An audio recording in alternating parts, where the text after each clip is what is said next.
जय माता दी। आपको हमारे चैनल शर्मा ऑफिशियल भक्ति में स्वागत है। प्रतिदिन मंदिर जाने से इन संकटों से रहेंगे दूर और घर में रहेगा माता लक्ष्मी का वास। आपको बता दें कि मंदिर जाने वाले जीवन से एक नहीं अनेकों कष्टों से मुक्ति मिलती है और उनके जीवन में आती है खुशियां ही खुशियां और उनके घर में माता लक्ष्मी का वास होता है। आपको बता दें कि भगवान के प्रति हर व्यक्ति की श्रद्धा होती है, इसलिए तो जब भी हम किसी मुसीबत में होते हैं तो सबसे पहले भगवान को याद करते हैं। हर हिंदू परिवार में प्रतिदिन देवी देवताओं की पूजा की जाती है, लेकिन घर पर पूजा पाठ के साथ ही मंदिर भी जाना चाहिए। प्रतिदिन मंदिर जाकर पूजा दर्शन करने से एक दो नहीं बल्कि अनेकों लाभ होते हैं। इन लाभों को शास्त्रों के साथ वैज्ञानिक आधार पर भी लाभकारी माना गया है। आजकल देखा गया है कि घर के पास ही मंदिर है, फिर भी लोग बाहर से ही नमस्कार करते हुए निकल जाते हैं। वे समझते हैं कि बस इतने से ही हमारा कर्तव्य पूरा हो जाएगा, लेकिन मन में श्रद्धा होना चाहिए। बस यदि ऐसा ही है तो मंदिर की ज़रूरत क्या है। मंदिर के पीछे विज्ञान और आध्यात्मिक को नहीं जानते। मंदिर हमें हर तरह के संकट से बचाता है। साथ ही प्रतिदिन मंदिर जाने के कई लाभ हैं। आओ जानते हैं क्या है ये संकट और लाभ के बारे में। आगे बढ़ने से पहले अगर आप भी चाहते हैं कि माता लक्ष्मी का आशीर्वाद सदैव आपके घर परिवार पर बना रहे तो इस वीडियो को लाइक कर लें और सब्सक्राइब जरूर कर लें। कमेंट बॉक्स में सच्चे दिल से जय माता लक्ष्मी अवश्य लिखें। माता लक्ष्मी का आशीर्वाद हमेशा आपको प्राप्त होता रहे। तो चलिए दोस्तों जानते हैं बस खास जानकारी के बारे में। आकस्मिक घटना दुर्घटना दोनों आपको बता दें कि यदि आप प्रतिदिन मंदिर जा रहे हो तो आप अपने जीवन में आने वाली उन घटनाओं से बच सकते हैं जो कि आकस्मिक आती है, जैसे दुर्घटना, हत्या, आत्महत्या जैसी नकारात्मक आपकी ज़िंदगी से दूर रहेंगी। ग्रह बाधा दोस्तों, यदि आप प्रतिदिन मंदिर जाते हैं तो आप पर किसी भी प्रकार के ग्रह और नक्षत्रों का कोई बुरा प्रभाव नहीं पड़ता है। ग्रह बाधा से आप मुक्त रहते हैं। मंगल दोष, शनि या अन्य किसी ग्रह की बाधा है, साढ़े साती, अढ़ैया, राहु की महादशा चल रही है तो घबराने की ज़रूरत नहीं है। भूत पिशाच दोस्तों, मंदिर जाने वाले व्यक्ति के मन में भरपूर सकारात्मक आध्यात्मिक बल होता है, जिसके चलते उसके आसपास नकारात्मक ऊर्जा उसके पास भटकती नहीं है। आप इस ऊर्जा को भूत पिशाच या प्रेत भी कह सकते हैं। मंदिर जाने वाला भयमुक्त जीवन जीता है। रोग या बीमारी, मंदिर में जाकर आप मंदिर के नियमों का पालन करते हैं, व्रत उपवास और पाठ में विश्वास रखते हैं तो सोच समझकर आहार विहार करते हैं तो आपको किसी भी प्रकार का रोग या बीमारी नहीं लग सकती।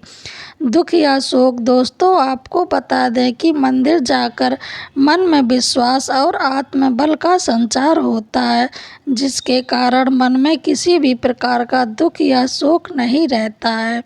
व्यक्ति सभी परिस्थितियों में समभाव से रहता है। समभाव अर्थात ना तो भावना में बहता है और ना ही कठोर होता है। हर परिस्थिति में उसके लिए सामान्य होता है।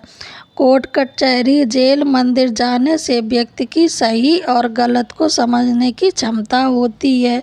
वह किसी भी प्रकार की फालतू लड़ाई झगड़े में नहीं पड़ता है। जैसे रास्ते में पड़े पत्थर या गड्ढे को देख लेने के बाद हम गाड़ी को उससे बचाकर निकाल ले जाते हैं, उसी तरह व्यक्ति अपनी ज़िंदगी को समझदारी से निकल जाता है। तंत्र मारण मोहन उच्चारण, मंदिर जाने वाले व्यक्ति का कोई शत्रु किसी बुरी विद्या के माध्यम से कुछ भी बिगाड़ नहीं सकता है। बहुत से व्यक्ति व्यवहार से लोगों को रुष्ट कर देते हैं, इससे उनके शत्रु बढ़ जाते हैं। कमज़ोर शत्रु हमेशा सामने की लड़ाई नहीं लड़ते हुए पीठ के पीछे ऐसे कार्य करते हैं जिनको अंधविश्वास की श्रेणी में रखा जाता है। मंदिर जाने वाले लोगों को इससे कोई फर्क नहीं पड़ता है। कर्ज से मुक्ति। मंदिर जाने वाले व्यक्ति के जीवन में कभी भी ऐसे संकट नहीं आते कि वह कर्ज में डूब जाए। थोड़ा बहुत कर्ज होता है तो कोई फर्क नहीं पड़ता, कर्ज भी सोच समझ के ले। ज़्यादा है तो उसके चुकता होने के निश्चित ही मंदिर से रास्ते निकल आते हैं। मन में मंदिर का विश्वास है तो बाधा व्यक्ति मुक्ति हो जाता है। नौकरी और रोजगार, आप बेरोजगार है या आपका व्यापार नहीं चल रहा है तो निश्चित ही आपको प्रतिदिन मंदिर जाना चाहिए, आपको जल्द ही सफलता मिलेगी। हालांकि जो प्रतिदिन मंदिर जाकर प्रार्थना और पूजा पाठ करते हैं उनके साथ यह समस्या नहीं होती है। होती भी है तो वह दिमाग पर बोझ नहीं लेकर कर्म करता जाता है और सफल ही हो जाता है। तनाव या चिंता, बहुत से लोगों को अनावश्यक भय और चिंता सताती रहती है जिसके कारण तनाव में रहने की आदत भी हो जाती है, जिसके चलते व्यक्ति हर तरह के रोगों से घिर जाता है। लेकिन मंदिर जाने वाले लोग दिल और दिमाग में ये सब नहीं रखते हैं। प्रतिदिन मंदिर जाने वाले के मन में, मस्तिष्क में कलह या क्रोध नहीं होता है। घर के दूसरे सदस्य यदि उससे झगड़ा करते हैं या घर में गृह कलह हो रही हो तो वह समझदारी से हैंडल कर माहौल को खुशनुमा बना देता है। पैदल भ्रमण, प्रातः काल पैदल ही मंदिर जाने से व्यापार भी होता है और हमें प्राणवायु भी अच्छे से प्राप्त होती है। प्रतिदिन सूर्य की धूप से स्पर्श से सेहत में सुधार होता है। घंटी की ध्वनि, मंदिर में घंटी की टंकार करीब 7 सेकंड तक गूंजती है जो मन मस्तिष्क से विषाद हटाकर शांति प्रदान करती है। ऐसा भी कहते हैं कि छोटी घंटी से हमारा पितृदोष संतुष्ट होता है, साथ ही ध्वनि से भी बैक्टीरिया नष्ट हो जाते हैं। फूलों की सुगंध, मंदिर में कई तरह के सुगंधित फूल अर्पित किए जाते हैं जिनकी सुगंध से मन प्रफुल्लित होकर अवसाद से मुक्ति हो जाता है। फूलों के विभिन्न रंग से अंतर्मन को शांति मिलती है। अगरबत्ती, मंदिर में कपूर और अगरबत्ती की सुगंध से एक और जहां मन और मस्तिष्क से नकारात्मक विचार हट जाते हैं वहीं हमारी रोग प्रतिरोधक क्षमता भी बढ़ जाती है, हमें जैविक संक्रमण से भी बचाती। मंदिर की सुगंधित में रहने से बैक्टीरिया नष्ट हो जाते हैं और किसी भी प्रकार का वायरल इन्फेक्शन नहीं होता है क्योंकि मंदिर में कपूर और धुआं होता रहता है। आरती, जब हम मंदिर में आरती या कीर्तन के दौरान ताली बजाते हैं तो यह एक्यूप्रेशर का काम करती है। इससे हमारे रक्त संचार सुचारू रूप से संचालित होता है और शरीर की मांसपेशियां भी मजबूत होती हैं। दोस्तों, आपको बता दें कि आरती या चालीसा को जपने पढ़ने से हमारा वाणी दोष भी दूर होता है। ओम के उच्चारण से हमारा चित्त एकाग्र होता है। आरती के बाद शंख बजाया जाता है जो श्रद्धालुओं के लिए बहुत सुखदायी और स्वास्थ्यवर्धक है। शंख बजाने वाले के फेफड़े मजबूत होते हैं।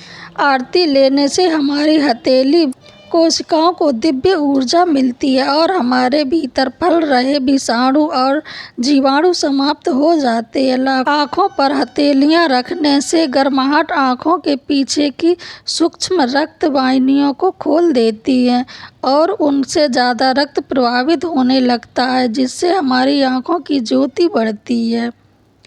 दंडवत, आरती के बाद नमस्कार और दंडवत प्रणाम करने से हमारे मन में विनम्रता और श्रद्धा का भाव जागृत होता है। अहंकार और घमंड का नाश होता है।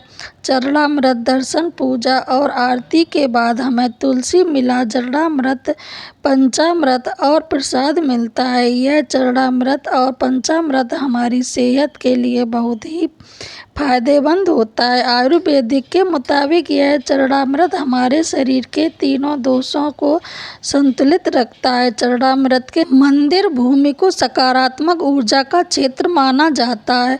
यह ऊर्जा भक्तों के पैर के लिए पैर के जरिए ही प्रवेश कर सकती है, इसलिए हम मंदिर के अंदर नंगे पांव जाते हैं। मनोकामना का दोहराना। मंदिर में जाकर जब हम अपनी मनोकामना को बार बार दोहराते हैं तो हमें मंदिर की सकारात्मक ऊर्जा का साथ मिलता है और इससे प्रकृति सक्रिय होकर हमारी मनोकामना पूर्ण करने लग जाती है। हर मंदिर में पीपल, बरगद, नीम, केला और तुलसी आदि के वृक्ष रहते हैं। इन वृक्षों में हम जल अर्पण करते हैं या इन्हें नमस्कार करते हैं। इन वृक्षों में भरपूर ऑक्सीजन के साथ ही दिव्यता होती है जो हमारे मन और मस्तिष्क को स्वस्थ रखते हैं। इससे हमारे मन में शांति आती है। आपको ये जानकारी कैसी लगी कमेंट बॉक्स में ज़रूर बताएं और मेरे चैनल को लाइक, शेयर, कमेंट, सब्सक्राइब ज़रूर करें। जय माता दी।